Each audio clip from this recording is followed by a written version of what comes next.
Yes, I'm from Georgia, and no, I am not Newt Gingrich. In fact, I've come here to try to fix the mess that Newt Gingrich, my fellow Georgian, started. My friends, it is a great pleasure and an honor to be here with you tonight in the Commonwealth of Kentucky. We gather tonight from many different walks of life.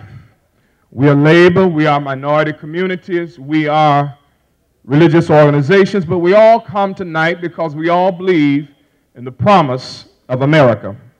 By our presence, we are in the progressive community, and we are clear that there is more that unites us than there is that divides us.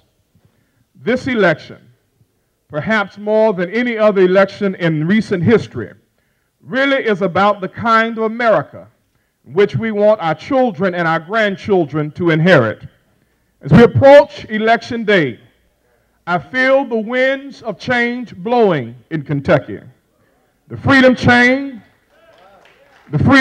has again rolled into the Commonwealth of Kentucky. There is a spirit of determination and fortitude that permeates this Union Hall tonight.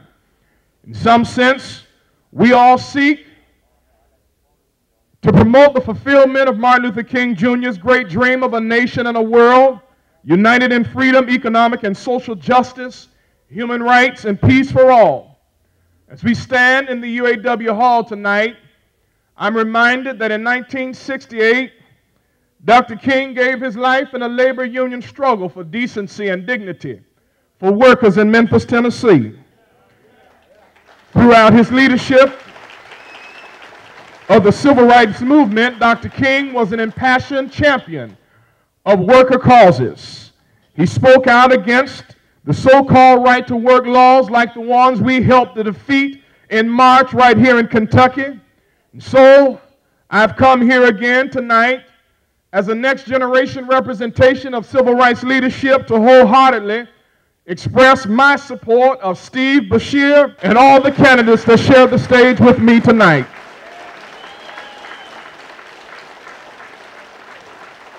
Then, when you win, I encourage you to fight fervently to increase the minimum wage in Kentucky and give the hardworking men and women of this state a pay increase and a livable, viable lifestyle that they deserve.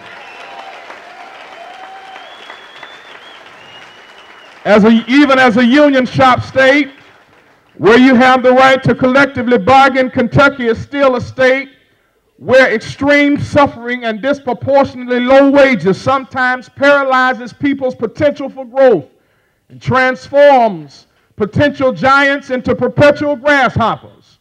All across America, we are seeing increasing efforts to gut health and safety standards that protect workers from harm.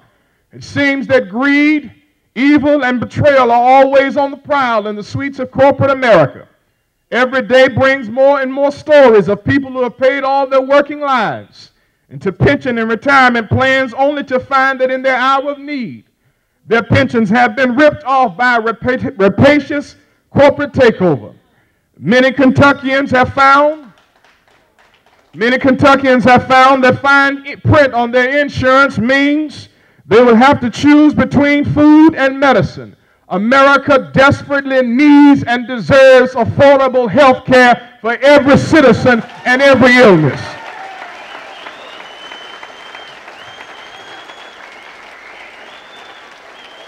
Here in Kentucky, we must all work to strengthen the movement for full employment, for decent wages and working conditions.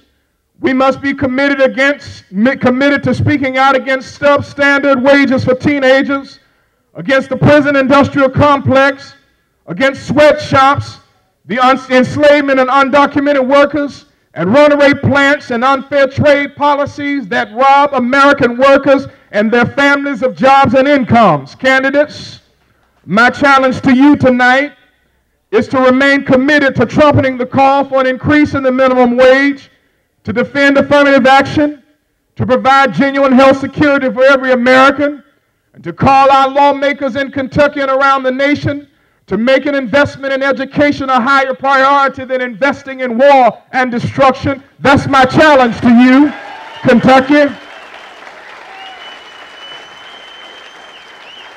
Mr. Bashir, my friend, while I understand that the present governor of this state is a former preacher, I am sure that I, as a Baptist preacher, and you, as the son and grandson of Baptist preachers, can both see that across the state of Kentucky and all across America, the heartland of this nation, Americans are beginning to agree that it is about time that the Christian right met the right Christians.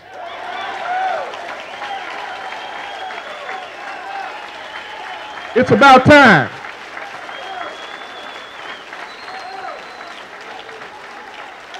As the Christian right, as they attempt to give expanded tax breaks to the rich and powerful corporate interests, the Christian right wants us to focus on bedroom behavior rather than on boardroom misbehavior. But the right Christians understand that our mandate must be to feed the hungry, to clothe the naked, to house the homeless, to provide health care to all of our citizens, and to protect and expand the working rights to organize of people across Kentucky and around America. When I last spoke here in Kentucky on March the 7th of 2006 to a huge labor-sponsored right-to-work rally, Governor Fletcher insisted that the crowd was brought in from outside of the state of Kentucky. Well, Mr. Governor, our movement is back. We're bigger, we're better, we're bolder, and judging from our poll numbers, we won and you lost, Mr. Governor.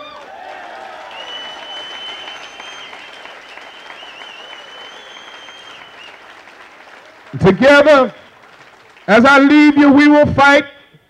We will continue to fight with hope and faith to join the ranks of those whom Dr. King called creative dissenters.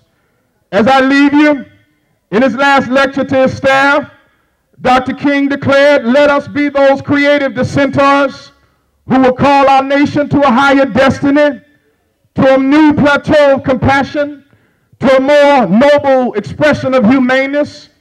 Dr. King said, "And by the thousands we will move."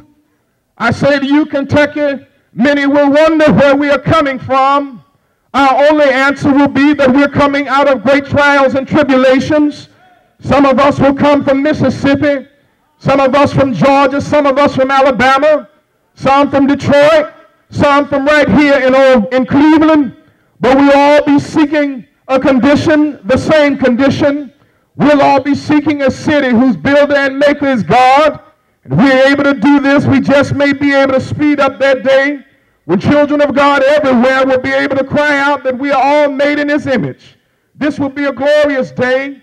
At that moment, the morning stars will sing together, and the children of God will shout for joy. As we leave this rally tonight, the momentum is in our favor, but we must not stop working. We must turn out the vote. The election and the future of this state is in the hands of you who are in this room tonight, and it is up to you to get people to the polls. In many ways, my friends, there's a political sickness in our land. The question tonight is, can we win this fight? I've come all the way from Atlanta to Georgia to tell you that not only can we win this fight, but we will win this fight because our cause is right. Somewhere, some great writer said, if my people who are called by my name would humble themselves and pray and seek my face and turn from their wicked ways and turn to each other and on each other, then we would hear from heaven. The God of Kentucky would hear our prayer, forgive our sins, and heal our land. It's healing time. We shall overcome.